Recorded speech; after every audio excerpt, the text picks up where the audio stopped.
In this video, I'm going to show you how I replaced the rear shocks on my 95 Ford Ranger. In a previous video, I mounted Bilstein 4600 series shocks on the front of my truck. I'm using 4600s on the back here also. The 4600 series shock is made for stock height four-wheel drives. This should fit trucks from 1993 to 2012. One other quick thing to note, I'm pretty sure that the four-wheel drive and two-wheel drive Rangers have the same rear springs. The only difference is that the four-wheel drive has this 2.5-inch lift block in the rear.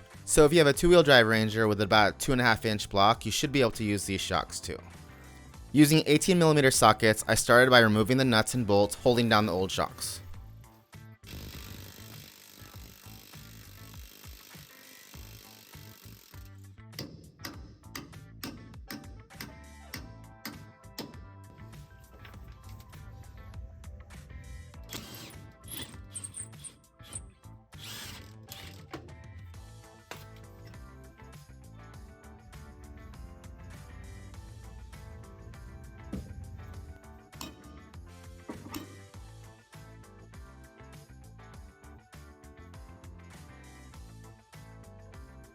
With the old shock out of the way, I slid the top of the shock onto the upper mount.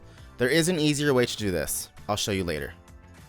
This is totally doable, but it's the hard way to do it. The easier way to do this is to jack up the truck, put it on jack stands, and let the suspension droop out all the way. With the suspension drooped out all the way, you don't have to compress the shock as much to get it into the bottom mount. There's still an even easier way to do this, and I'll show you that in a second.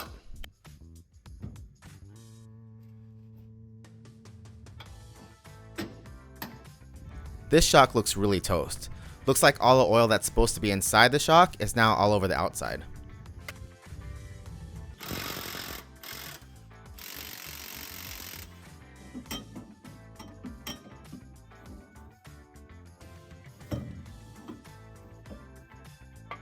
Shout out to Chris Fix for the soapy water hack to make things slide on easier.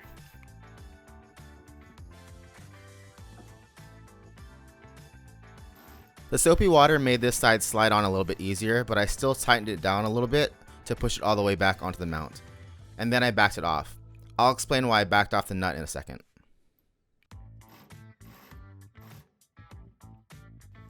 So earlier I showed you another example of what not to do.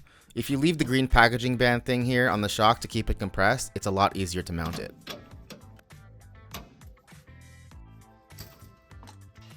Before I tighten the bolts, I lower the truck back down to the ground.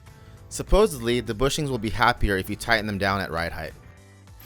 Now with the truck back on the ground, I snugged up all the nuts and bolts and torqued the top nuts to 20 foot-pounds and the bottoms to 50. I hope you found this video helpful. Thanks for watching, and I'll see you next time.